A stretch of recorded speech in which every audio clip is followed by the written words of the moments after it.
7月17到20日，世界目光将注视屏东大鹏湾2025台中银行亚洲沙滩排球公开赛屏东站，让我们一起见证沙排魅力。各位观众朋友，大家好，欢迎您透过频道一起来欣赏2025台中银行亚洲沙排公开赛。在屏东站的部分呢，今天来到的是赛会的第3天。那经过中午了非常强大的风雨之后呢，我们到了下午呢，目前的天候呢是趋于稳定。那今天为大家送上在下午的第2场的4强大战呢，是由澳洲的 Flemings 跟 Bridges 要来面对的是来自日本的彩麻美以及村上李华。我们看到在今天下午的温度啊是30度，那相对的湿度呢是78%。不过今天的天候呢只能参考，因为随时什么时候要风要雨呢都没有办法预测。也希望大家都要维持这个安全的状态之下呢，能够顺利的完成比赛。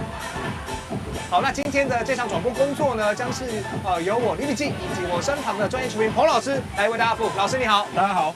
好，那当然在刚刚我们看到是澳洲一队跟泰国的比赛，那当时泰国是大会5号种子，但是他们算是小爆冷门，击败了大会的头号种子澳洲队的组合。那今天第2场比赛同样也是高种子要对上不是那么前面的排名，就是澳洲2队要对上日本的1队但是以这个种子序的排名呢，是澳洲稍微领先但是日本我们知道他们的球风是非常的顽强虽然身材不是特别的突出但是靠着他们的这个活动力啊，还有这个防守能力啊，希望能够带给澳洲队更大的威胁。是。那以老师您过去带领中华队等于是4处征战你可以稍帮我们谈一下日本队的特色是什么？澳洲队的特色是什么？日本队的特色最主要就是非常的基本功非常扎实而且在技术的打法上非常的准确，是跟快速，而且它有具备多变化的一个技术呈现。所以是一个相当难缠的一个对手。对，好，来听一下双方球员的介绍，还有裁判老师介绍。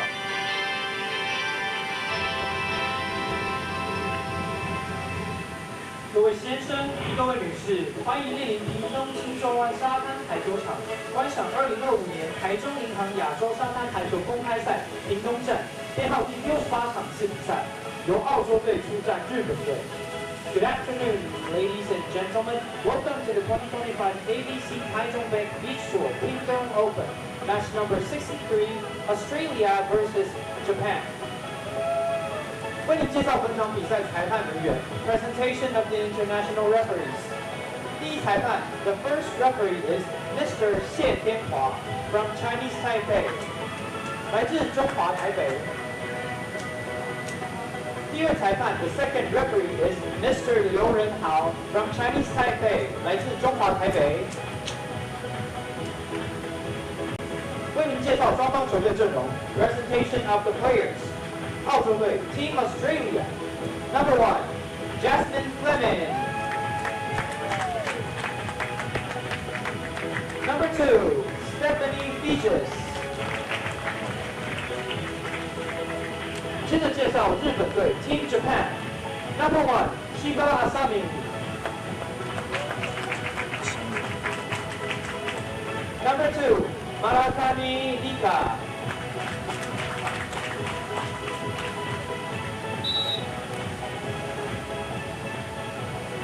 好，经过了球员跟裁判的介绍，本场比赛马上就要展开。这是女子4强赛的第2场比赛。那以今年在巡回赛的战绩当然还是澳洲的Flemings 跟 Bridges 略胜一筹他们在菲律宾战胜拿下金牌，而且在平潭战士拿下铜牌。而在日本队的部分呢，他们菲律宾是获得第4名，越南跟平潭呢都是拿下第5名。所以这一场澳洲跟日本的大战马上要展开。好，由日本掌握第1次的发球。哎，哇，没有办法再卡吧。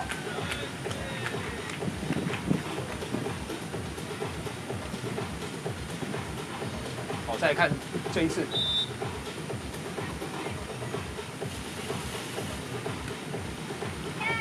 好，发球出界，双方1比1。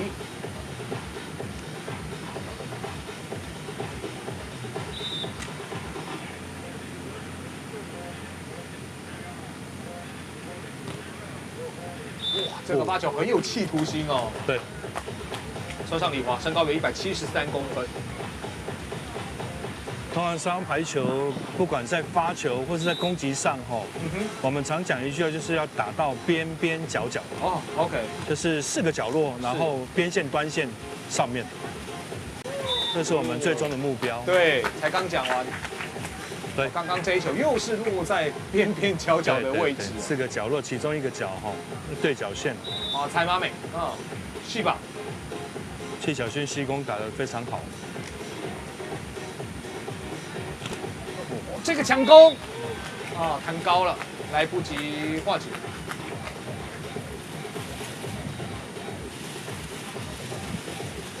2颗同样的第一波的拦网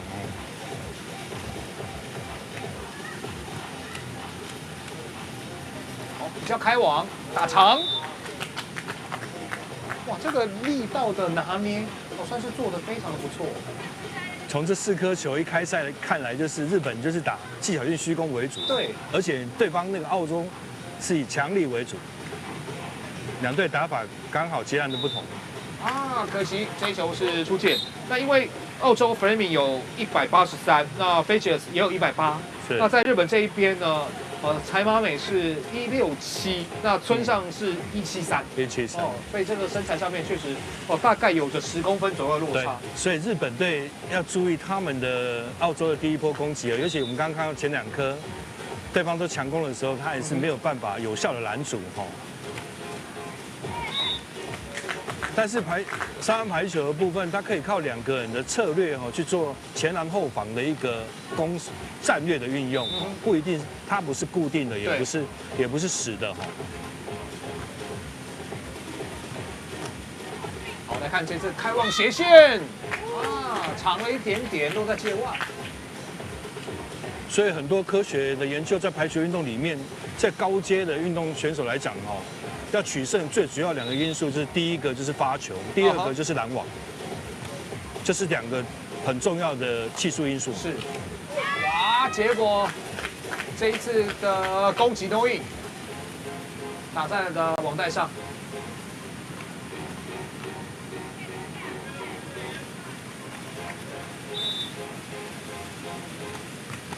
好 ，Fleming 接发球长了一点，意外的收获。日本队没有处理好这个事情，对，这件球其实没有接好对，没有处理好这颗球，对，村上其实是有机会能够直接压回去的，是。好 ，Fidges 发球，又是发在边线的位置，想要打短的，打角度没过，对。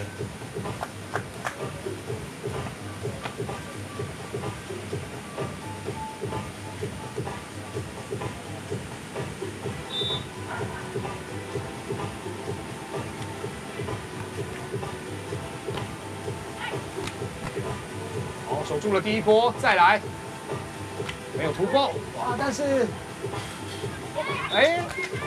反而是澳洲这边也发生失误，也送了一球，日本队其实做球已经没做好了，但是澳洲没有把握这样的机会。这颗球可能也是受到风阻的影响，受到风的影响，球改变了路径所以他没有掌控好这颗球。那现在在大鹏湾虽然没有下雨，但是风蛮大的风蛮大的，海边最主要特色就是风又是直接的强攻得手，日本队取得8-6的领先，双方再换边。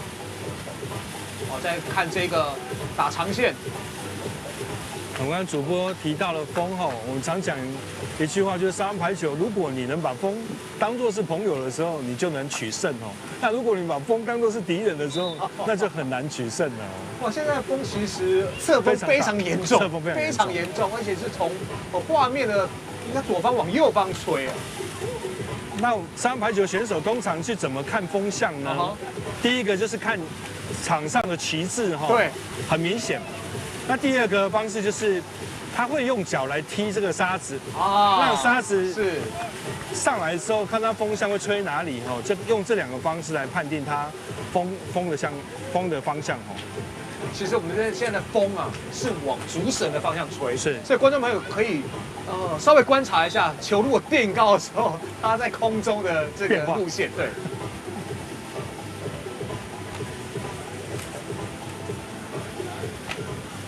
哎，这一球还是多了一点点。对，而且在风的部分的话，通常在海边早上我们在比赛练习的时候，早上风比较小那一到下午的时候，那个风就变得特别大。对，那我们现在刚好是这个时间点，这个时间点，而且又有台风经过。对，那个风更是严重好，垫高之后，哇，这个风真的影响球的位置啊！哇，现在是打飘飘球，哎，过了，直接打。哇，这是完全没办法控制啊！所以如何把风当作是朋友，这是一个很大的学问。对，而且第二个，我要抗拒风最主要是要基本功扎实。那尤其我们沙滩排球在第一手的部分，在所有击球里面大概占了70%以上所以它在第一手的部分要求非常高它会比硬地来的不一样是，它在击球的部分有可能要再稍稍粘手粘久一点。这个球的稳定度是它就会更高那当然在发球部分就要发这种平快球。是。对，因为你发的越平越快，越不会受到风的影响。对，这个日本的选手他很聪明他也是吃风他现在吃风的意思就是直接球的路线跟风是完全是成垂直的是，那这样的效果会更好。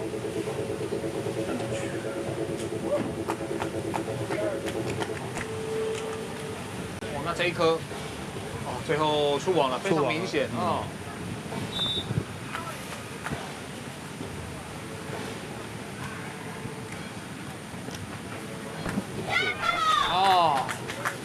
现在是你来我往啊，你一分我一分日本队暂时还是11-9，一分领先澳洲。对，我们也看到澳洲很奇怪一般的民众会觉得说，为什么我们要发给高的选手呢？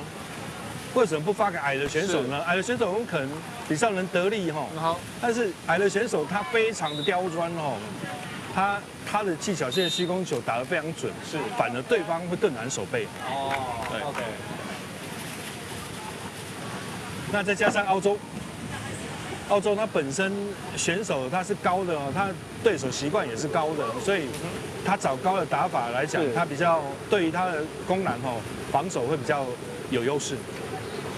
那现在进入到技术战，目前是1分差的比赛，11-10。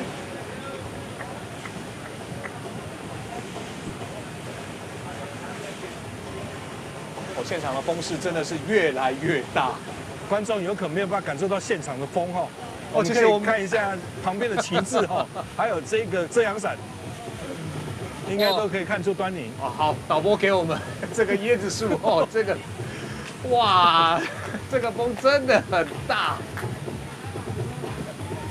其实包括我们在转播台上的这个荧幕，差一点被吹走了。没错，刚刚差一点被吹走了。观众比喻看这个浪就知道这个风有多大了。天哪！虽然没有雨，但是风的影响反而让选手打起来更困难。对，更考验他们的基本功跟技巧能力。做一个吊球，精彩，村上李华。沙滩排球的吊球也有一个很好的规定是，它只能球出去的方向跟你的肩线必须要垂直。尤其是过网的时候，它垂直的话，包含前面跟后面都可以所以刚刚日本选手是用巴库的方式对，用巴库的，对。好，这次的攻击转成直线 ，Remins 拿下这一分。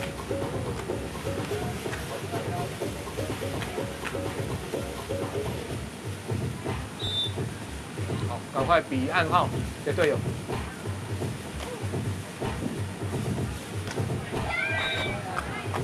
现在真的是你一拳我一拳啊！对，我们可以看到日本的基本功的确让那一颗球我们等一下判断一下那颗球的稳定度非常高而不会受风的影响太大这真的好难哦。对但是选手就能做这么到位，这个发球又 S 球，也是边边角角。对，就顺着这个风势。是。哇，这个选手需要练习多少颗球才有办法达到这个程度？借着风的加成啊，那不但速度变快，而且角度又带的更大。是。就好像我们看羽球比赛的时候，场地有各个场地不一样，对，冷气风的风向不一样，侧风啊，或者是顺逆风哦，在羽球项目常常会发生这样的状况。打法有可能会借助风哦，就像刚刚提到的，你要把他当朋友还是当敌人？那当然，在日本队连续得分的情况之下呢，澳洲喊暂停。大会的2号种子，那尤其他们队友已经先掉了，澳洲队已经在前一场的4强赛，这个1号种子已经先落败了所以现在要拿冠军要看2队。是，那现在2队又是处于落后，不过这才是第1局都还有很多的变化。上一场跟这一场，我们可以看到就是比较亚洲扎实的打法，对抗东方的对抗西方的那个高大的打法。对，因为双方的平均身高是差了10公分以上。村上理花，在后面防守的位置站得很好，看吧，起来，有好，又是退防，好，这一球是落在界内，好球。沙滩排球的高手举球要求非常高而且在裁判的判定上也会因人而异所以当我们站在球队的立场的时候，我们都会先试看看再先用高手举球，因为高手举球它的节奏是比较稳定的，而且会有变化，它高手举球的稳定度也会非常高但现在国际排总在这几年，大概在3年前更改了一些规则，尽量让沙滩排球的规则能跟室内排球是一致接轨的。例如说，在高手举球部分，然后在球员暂停的部分都慢慢把它拉近，慢慢把它拉近。那这一球因为弹网之后呢，在方向上面做了改变所以村上理华来不及做防守，那又让澳洲拿了分数，那双方的这个分差呢是更加接近。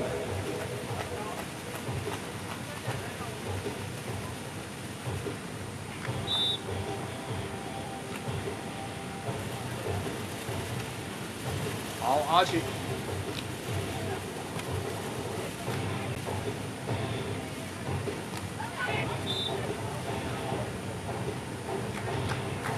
澳洲连续的得分带给日本队更多压力。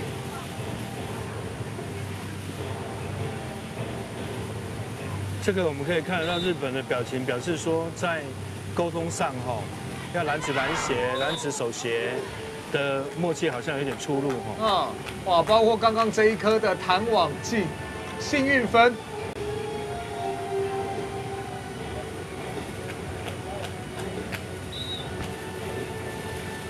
Pages 持续来发球这一颗没进了。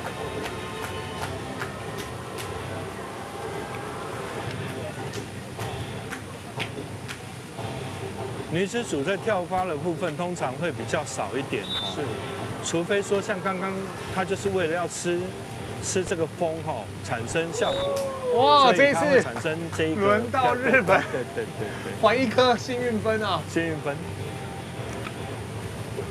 那比数17比15领先的是日本。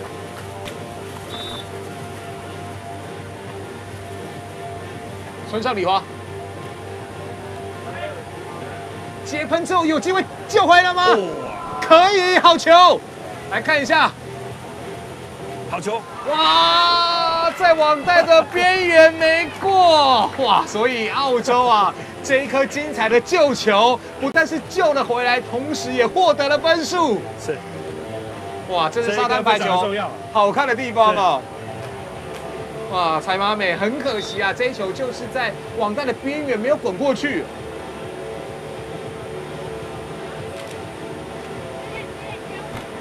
哇，又是 Monster Block， 精彩的拦网，两边分数扯平了17比17。哇，紧张了，紧张了，在第一局杀到难分难解。好，村上长攻。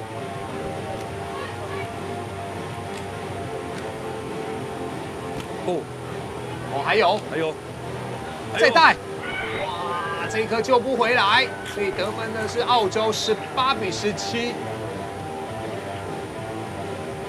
我来看刚刚拦网之后呢，哇，顺势带过去，也造成了柴马美扑救不及。那双方要再换边，18比17，来到7的倍数。是这几颗球，我们看到澳洲队在网口好，做得非常的扎实让日本没有办法有效的攻击。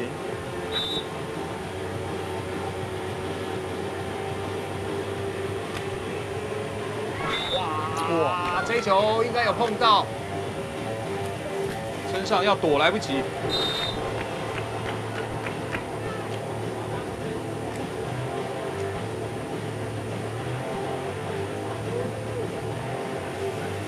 好，那在澳洲一轮的得分之后呢，我们看到19比17，澳洲领先的情况之下呢，日本喊出战底。在后半段的时候，我们澳洲连续得了4分主要还是我刚提到的，就是在发球压迫性是有呈现出来，然后在网口的拦阻上有一定的效果，所以可以把分数把它拉开。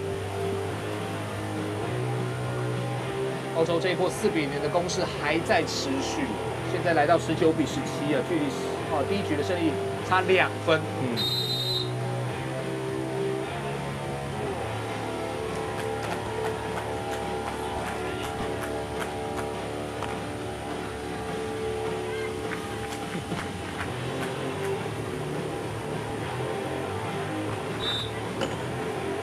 好，暂停回来。澳洲的发球，哇，又是平快的发球。村上拦回来，柴马美没办法化解。那这时候澳洲来到20比17，出现了第一局的局点。通常我们可以看到在高的选手的部分，他比较优于强攻，但在虚攻的部分有可能不是他擅长的。那刚好就被澳洲队所抓住了。是。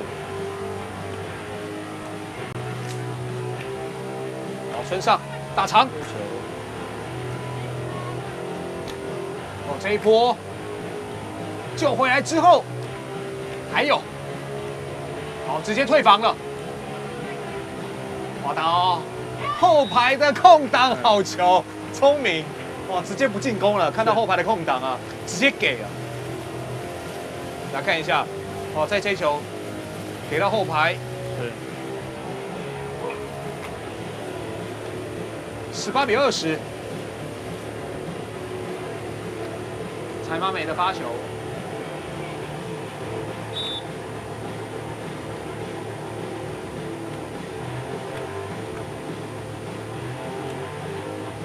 吊球拨回来，哇，来不及，村上李华没办法启动的情况之下，在第一局最终就是澳洲队以21比18拿下，暂时1比0领先日本。End of the first set, 21 to 18. Team Australia won.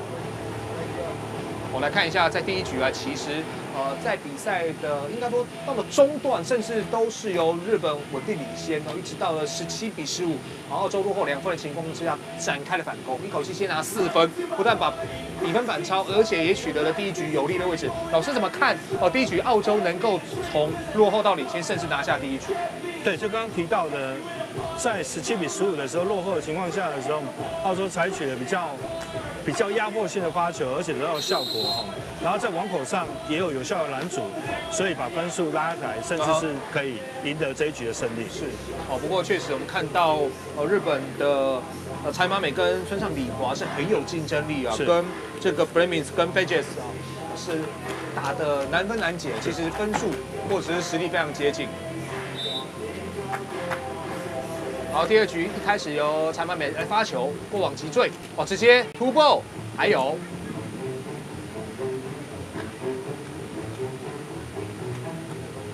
个退防，守得好。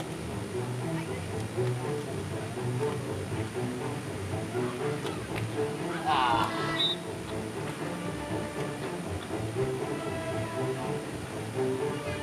在第二局一开始，又是由澳洲啊先持得点。我来看一下 Flemings。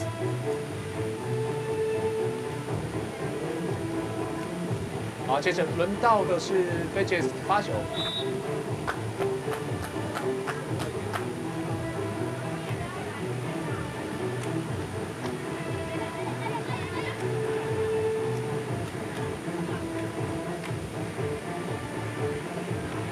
澳洲的机会，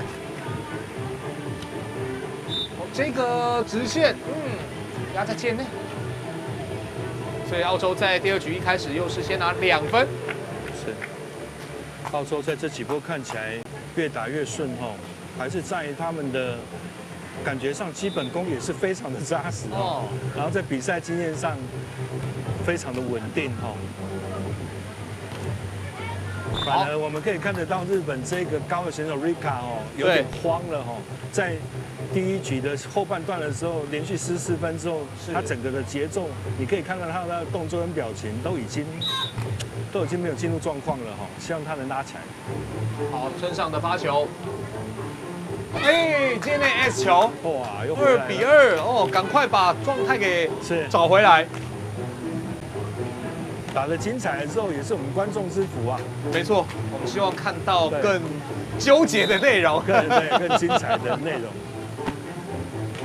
容。哇，发球很有威力啊。是的，而且很有点哦。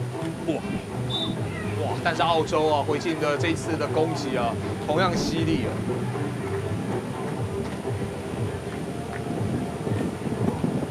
做了很好的接发球之后呢，再打向直线的空档。如果日本队没有办法破坏对方的接发球，日本队就难打了。哦，好，接得不错，球村上，哇，直接被挡回来。所以这个时候需要调整的就是他的打法哦，因为他的打法都是以强攻为主，而且时间节奏也没有变化，也没有改变，那一定都会被抓死。所以看有没有办法做移位的攻击，或是说技巧性虚攻的一个打法，是来取得这样的优势哈。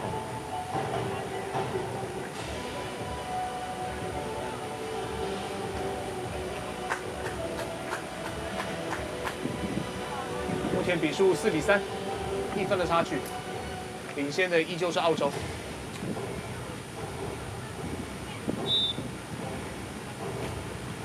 柴马美的发球，啊，这颗我们可以看到，他也是要我们讲吃哈，故意突然发给刚刚完全没有接发球的选手，右边的选手。对，但是打到了标志杆了，所以是出界的。哦，打短的，还有变了。哇，这边马上回敬。刚刚日本的吊短球被澳洲队救起来，那澳洲队马上回击一个吊短球，所以看得出来，我们这个 Rika 的技巧性虚攻不是那么的准确，所以比较容易被澳洲守起来。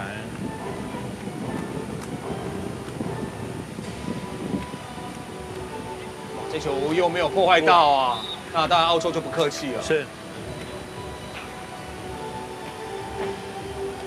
在第二局已经稍微被拉开了，形成了7比3，整个气势一面倒。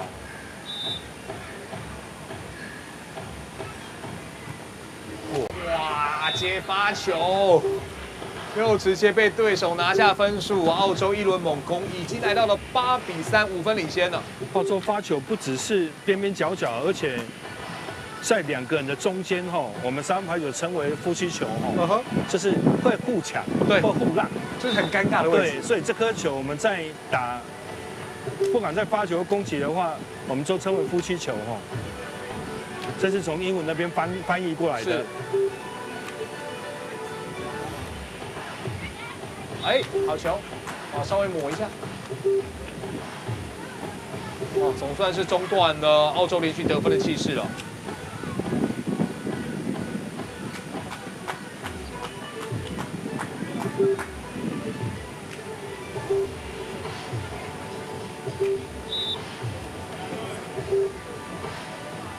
村上，好，飞杰斯，再给 Framing， 长弓守住。啊，还是打太长了。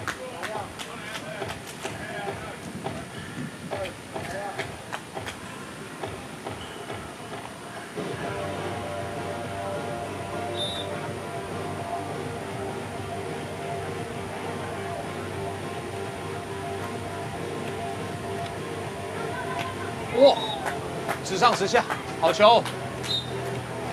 我刚刚可以看得出来哈，因为沙滩排球这是没有现场教练指导行为哈，对，所以我们常说彼此这是彼此的队友、搭档跟队长，甚至是彼此的教练。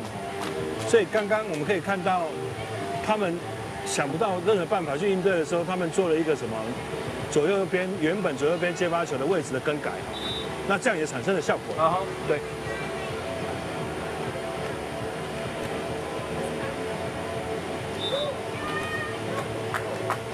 哎，持球，哦，直接被吹犯规了。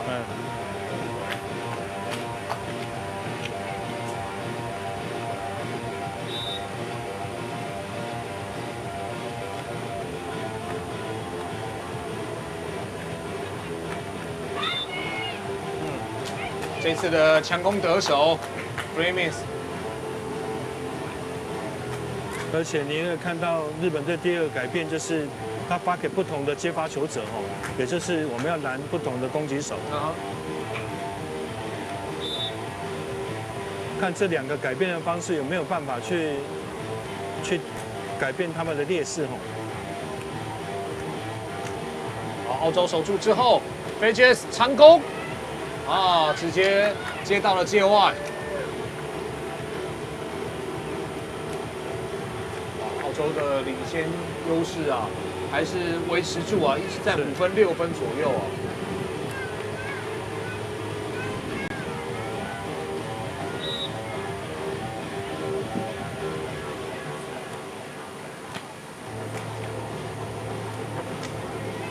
好，来看这球啊，没有打过网，村上李华。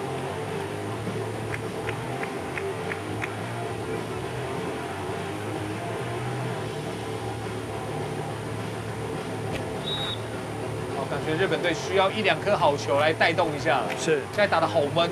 对。哎，这一球是 out ball， 哇！角度哦跟落点打得非常好哦，少了一点运气。非常接近了。对。很可惜还是落在界外，所以现在形成了13比6，日本队喊出暂停了。哇，落后的分差已经来到7分了。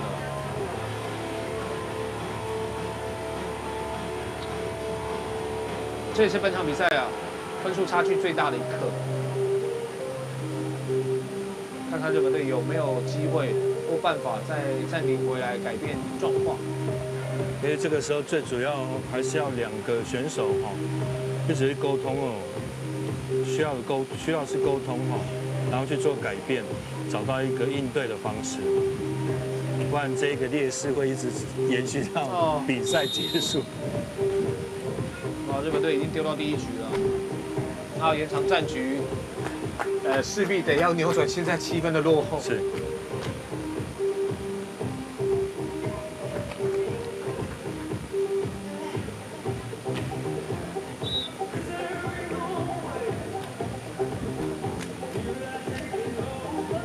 村上，好球，暂停回来，先拿1分。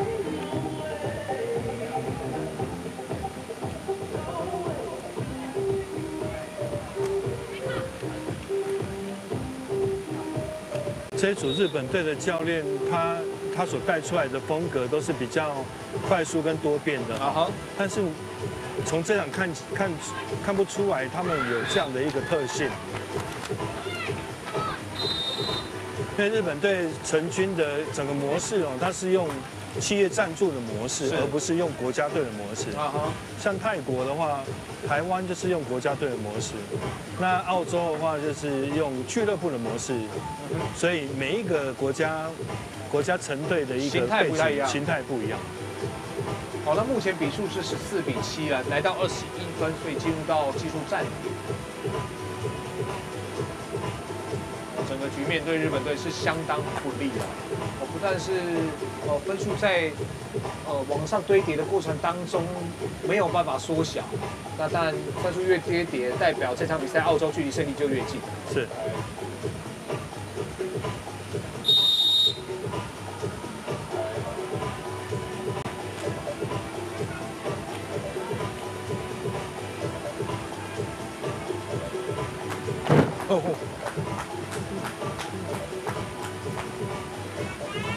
好，暂停回来。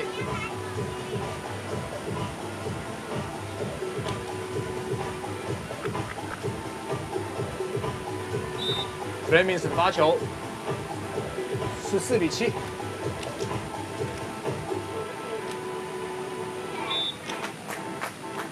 好，这一球是落在了澳洲自己的场区内。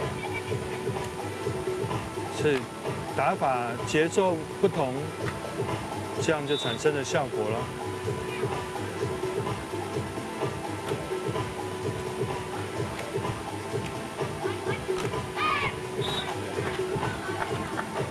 Bridges 还是利用强攻啊，突破了村上李华啊，虽然已经起跳做拦网啊，还是从双手当中的空档啊穿越。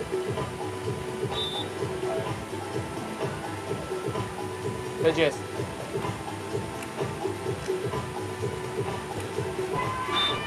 好，这边日本队也还颜色。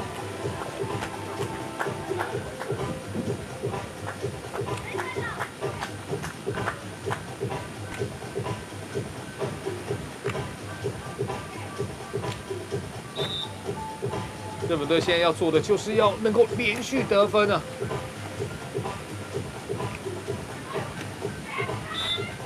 还是陷入到你一分我一分的状态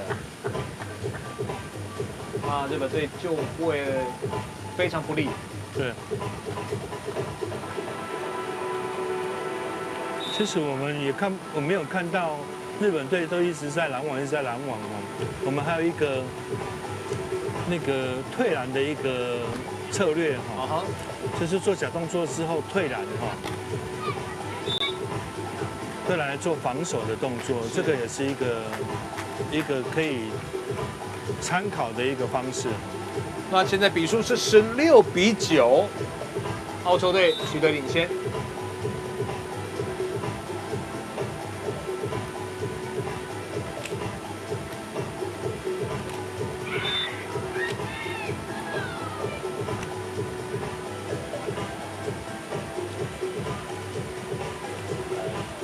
对付高大的选手，绝对不能举太靠网哈。对，完全没有空间来做线路的变化。是的。发球出界。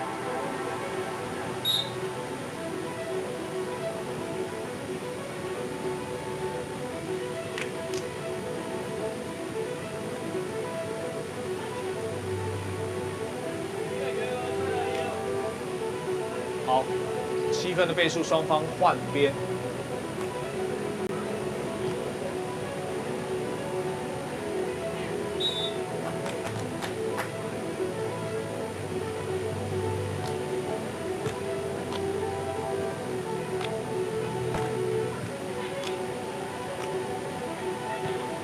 好，踩马美，这球被救起来，但是偏了 ，Flemings 打得比较长。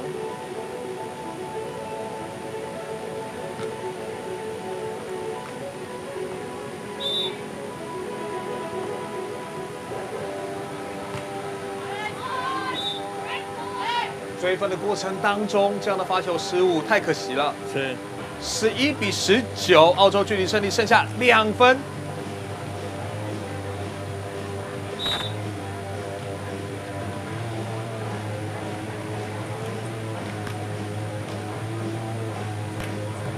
好，直线的强攻守住。哇 ，Bridges